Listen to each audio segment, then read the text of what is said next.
Bonjour les lumières, c'est Fabien, je suis content de vous retrouver pour cette belle rencontre aujourd'hui avec Emmanuelle. Bonjour. Bonjour Fabien. Emmanuelle qui est la naturopathe des Ateliers du Bien sur la journée qu'on fait au printemps souvent sur les plantes qui nous font du bien. Et peut-être dans l'automne, une petite demande, voilà. Donc cette année il y aura peut-être aussi les plantes qui nous font du bien sur l'automne. Sur l'automne. Emmanuelle, tu es naturopathe, tu fais de la réflexologie plantaire et tu as une connaissance des élixirs d'Hildegarde. C'est ça qui m'intéressait moi dans cette approche-là. Donc avant de parler des élixirs, est-ce que tu peux nous raconter en deux mots qui est Hildegarde de Bingen? Bingen. Hildegarde, c'est une sainte du Moyen-Âge qui a reçu la connaissance par vision. Elle entendait des voix et elle a mis en pratique toutes sortes de recettes sur la santé qui aujourd'hui ont des vérifications même scientifiques. D'accord. Donc des élixirs à base de plantes? À base de plantes. Ouais, c'est ça, d'accord. Ouais. Donc après, elle allait dans la nature. Elle faisait ses décoctions. Elle a fait des tas de manuscrits avec toutes les recettes. Elle a fait des prescriptions puisqu'on a des retours du fonctionnement et des effets. Ouais. Après, est-ce qu'elle allait les ramasser elle-même et ça, c'est... Ça, on sait pas. Ça, voilà. Ça n'en parlera pas. Du coup, donc l'élixir d'Hildegarde, c'est un élixir à base de plantes qui va jouer principalement sur les organes. Oui, et à base de vin. Et à base de vin. Tous les élixirs sont à base de vin? Tous les élixirs sont à base de vin puisque ça permet de prendre les propriétés des plantes. Oui. Ah, le vin rouge, le tanin, absorbe la propriété, d'accord. C'est ça. Ça amplifie un peu ça? Ça amplifie, oui. Ils sont tous à base de vin et de miel en plus des plantes pour pouvoir avoir plus de principes actifs. D'accord. Ce qui n'empêche qu'on peut les prendre même si on ne supporte pas l'alcool, en faisant bouillir, en les faisant bouillir. Ces élixirs-là, ils ont un rôle principalement organique ou ils peuvent jouer aussi sur des émotions, sur des nettoyages un peu tout va émotionnel? Les écrits d'Hildegarde parlent de corps, âme et esprit. Ouais. Donc quand on utilise un élixir pour soigner un organe ou une émotion, on va travailler sur les trois plans en même temps. Comme tout est rattaché, ça va aussi dénouer un blocage émotionnel ou une peur. Ouais. D'accord. Par exemple, j'ai une collègue qui m'a rapporté une expérience d'un monsieur qui était triste, qui avait les poumons, puisque c'est l'organe de la tristesse, engorgés, avec des tisanes de pulmonaire des écrits d'Hildegarde. Le monsieur a toussé pendant une semaine et craché, et après toute sa tristesse est partie, il était joyeux, bien. D'accord. On est vraiment sur un rééquilibrage en fait. Oui. On peut imaginer, ça joue sur le pH. T'as une connaissance de ça ou pas? L'acidité du corps? Oui. Je pense que ça doit avoir un impact aussi là-dessus. Oui. Donc ça rééquilibre tout ça. Ouais, intéressant. Et souvent, le choix des plantes d'Hildegarde travaille plusieurs organes en même temps. C'est pas comme la naturopathie classique où on utilise une plante souvent pour un organe. Hildegarde, par exemple l'élixir de scolopendre, on va travailler le foie et elle avait déjà connaissance à l'époque que le foie c'était la gestion des hormones et des émotions. Ok. Donc ça joue aussi sur la thyroïde? Thyroïde. Ouais, d'accord, puisque c'est rattaché. Toi, quand il y a une personne qui vient te voir, tu pars de la problématique et puis c'est là tu vas dire bah tiens on va proposer tel et tel type d'élixir. Voilà, je pars de la problématique physique ou émotionnelle en fonction de la demande et après j'essaye de relier les trois pour voir quel élixir sera le plus adapté à la personne. Ouais, d'accord. Est-ce que les élixirs ils suffisent à rééquilibrer les organes ou à côté tu préconises toi un régime alimentaire qui peut accompagner justement ce rééquilibrage? Il y a un rééquilibrage alimentaire qui est conseillé puisque l'alimentation c'est quand même le premier médicament. Ça permet de pouvoir rééquilibrer et aider le fonctionnement du corps.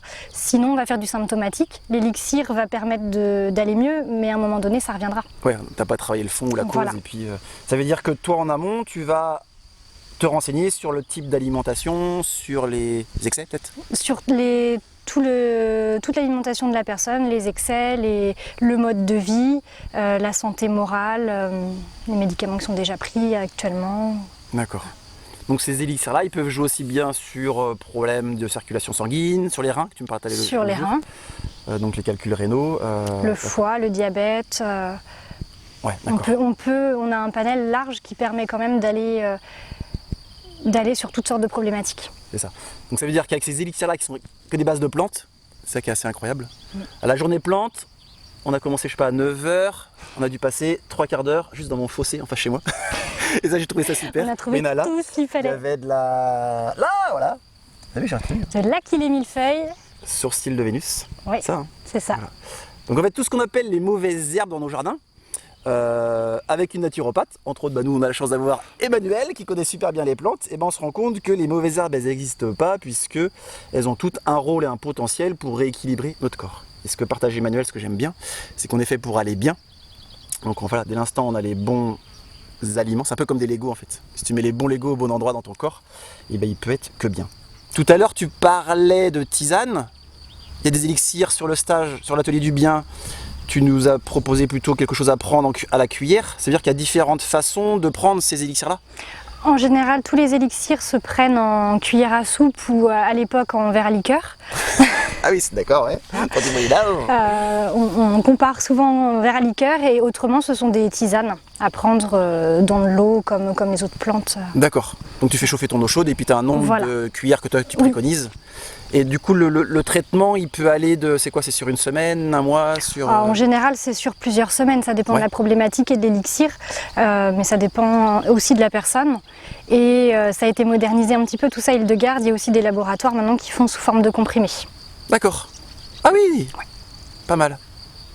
Ah, c'est intéressant ça. Bon, bah, pour ceux qui n'aiment pas le vin rouge comme moi, voilà, pour avoir testé. D'accord, en comprimé. Donc à avaler le matin ou le soir. Voilà, suivant, en fonction de la problématique. Suivant ce que tu as rééquilibré. Super. Si tu devais donner un conseil bien-être aux gens qui nous regardent. Les potes non hybridées à la place du blé. C'est le conseil Île-de-Garde. Ça se trouve facilement ça, les potres non hybridés? Ici, on a de la chance, oui. Il y a de plus en plus de cultivateurs, d'agriculteurs qui se remettent aux céréales anciennes et on en a pas très loin là, je crois, à Loiret. D'accord. Donc ici, on est dans le Maine-et-Loire. Voilà, donc je cherche. Mais après, vous cherchez auprès de vos... je pense à tous les magasins verts, toutes ces choses-là, les Biocoop, et puis vous pouvez trouver... du coup, l'intérêt de ça, c'est que c'est mieux assimilé. C'est mieux assimilé, c'est riche en minéraux, en vitamines, et l'épeautre est très complet en protéines et tout ce que le corps a besoin. Ouais, donc 2 cuillères à soupe de grains d'épeautre matin, midi et soir en cure suffisent pour reminéraliser quelqu'un. Ouais, ah oui, très intéressant. Ah, donc ça va jouer sur ton côlon, sur ce qu'on a vu la semaine dernière. Sur le système nerveux, puisque dans l'épeautre il y a aussi du tryptophane. Ouais. Donc ça va régulariser un petit peu tes excès, c'est ça? Aussi bien positif que négatif. C'est ça. Donc ça joue aussi sur le foie alors? Surtout sur la globalité. Après, directement sur le foie, c'est le fait qu'on apporte tous les minéraux et les vitamines nécessaires. Donc le corps a ce qu'il faut pour pouvoir travailler et faire toutes les cascades de mécanismes qu'il a à faire. Donc de ce biais-là, tout repart après dans l'ordre. D'accord. Est-ce que tu as un conseil bien-être en... Île-de-Garde parlait de la méditation. D'équilibrer les temps de veille, de repos et d'activité, de sorte à être bien émotionnellement. Je pourrais dire, par rapport à ce qu'elle conseille, qu'ici, aujourd'hui, on pourrait s'aider de la méditation. Ouais, c'est ça. Calmer le mental qui est toujours trop actif dans notre société. Voilà. Les écrans, ça aide pas non plus parce qu'on est toujours attiré à aller chercher autre chose. Donc soit faites de la médite, soit faites de la lecture. Marcher pieds nus dans l'herbe. Marcher pieds nus dans l'herbe, ouais. Juste ça. Ça c'est l'ancrage, ça veut dire que comme on est de l'énergie, le fait de marcher pieds nus, voilà, on se décharge. Super. Et merci beaucoup Emmanuel. Merci Fabien. Ça fait plaisir. Et puis je vous donne rendez-vous la semaine prochaine pour une nouvelle rencontre. À bientôt.